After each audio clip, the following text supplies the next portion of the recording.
皆さんこんにちは。近藤瑞穂です。今日はツインレイの相手を追いかけてはいけない理由の番外編をお話ししたいと思います。タイトルから何のことと思われる方もいらっしゃると思いますが、ツインレイであってもなくても、今回のお話はある一定の人に当てはまる内容で、ある一定の人というのは、俗に言うモテる人のことです。それがなぜ番外編になるのかというと、ツインレイは基本的にモテる人が多いからです。今日はツインレイの概念から一歩外れた視点の話になりますが、ツインレイの道を歩む人にとっての有益な内容となりますので、よろしければ最後までお付き合いいただけると嬉しく思います。それではシリウス中継、スタート。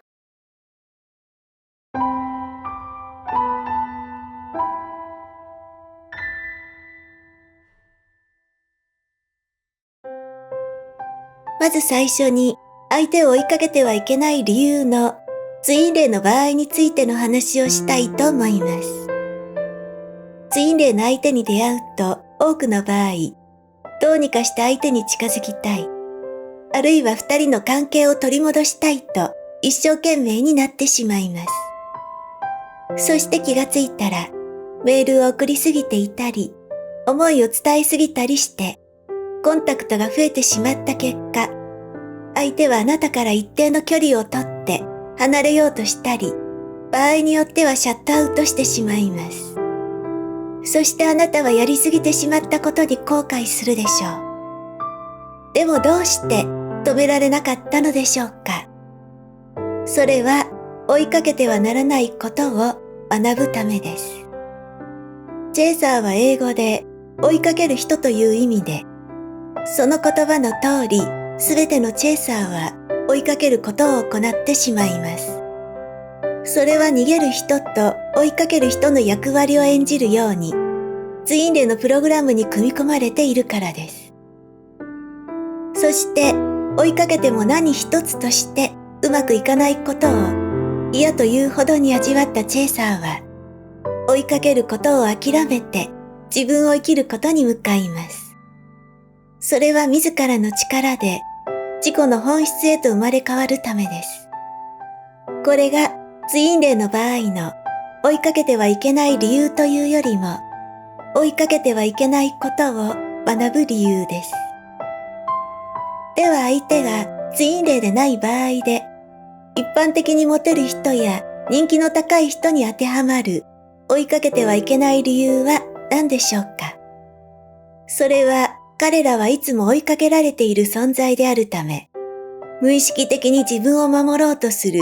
自己防衛本能が人よりも強く働いているからです。常に人の視線を集めたり、多くの人から思いを寄せられやすい人は、人から好かれることのメリットも知っていますが、デメリットも人一倍知っています。そのため、人が不必要に近づこうとしてくると、途端に距離を取ったり、シャットアウトしてしまうのです。でもそんな彼らは人一倍自分に自信を持っているため、追いかけてくるときはとても積極的で、高確率で相手を捉えることができます。しかし逆に相手が追いかけてくるようになると、途端に逃げ腰になってしまうのです。この現象はツインレイと同じように見えるため、モテる人や人気の高い人と関わりを持ってすぐに破局した場合、その人がツインレイで、今はサイレントであると思っている人も案外多いのが現実だと思います。ではツインレイである場合とツインレイでない場合の逃げる理由の違いはどこにあるのでしょうか。それは自分の中に高まる愛が怖くて逃げ出したのか、それとも何かが違ったと感じたり、思いが冷めてしまって逃げているのかの違いです。ただ、これを見極めることは容易ではないかもしれません。では、ツインレイの相手であってもなくても、逃げる彼らに対してどのようにしたらよいのでしょうか。それは当たり前のことですが、追いかけないことです。追いかければ追いかけるほど逃げます。そして逃げようとしている彼らはとても敏感で、何気ない会話や挨拶でさえ、そこにある意図を感じ取ります。だから追いかけないイコール何もしないこと。そしてここからが大切なことです。逃げる彼らの心を引き止めたいのなら、彼らが追いかけたくなるような存在に変化すること。これもツインレイと全く同じです。自分を生きて、自分を磨いて、これまで以上に輝かせること。相手が本当のつながりであるなら、自分が輝くほどに相手は戻ってくるはずです。その理由は、あなたの本質を輝かせるために相手は離れているからです。あの手この手の手段によって相手をゲットする恋愛法がこの世の中に溢れていますが、駆け引きやテクニックでどうにかなるような相手であるとしたら、それは本当の相手と言えるのでしょうか。運命的に重要な相手であるほど、恋愛のテクニックは逆に通用しないと私は思っています。なぜなら、本当の愛とは何であるのかを学ぶために、二人は出会っているからです。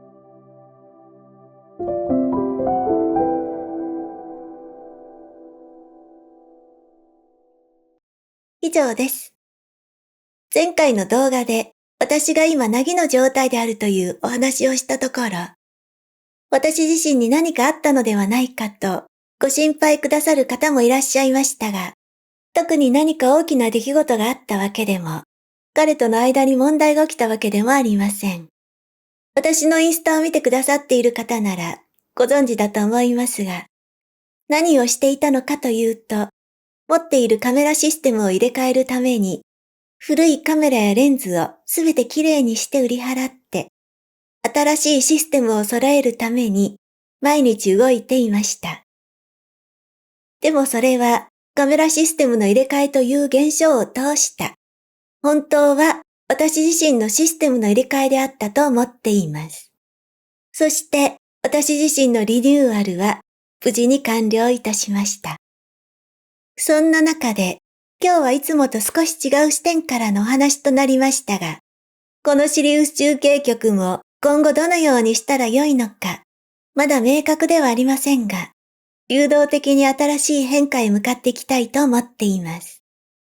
それでは、まだまだ暑い日が続きますが、これからのより輝く自分と、より輝く未来のために、できることに励んでまいりましょう。最後までご視聴ありがとうございました。シリウス中継を終わります。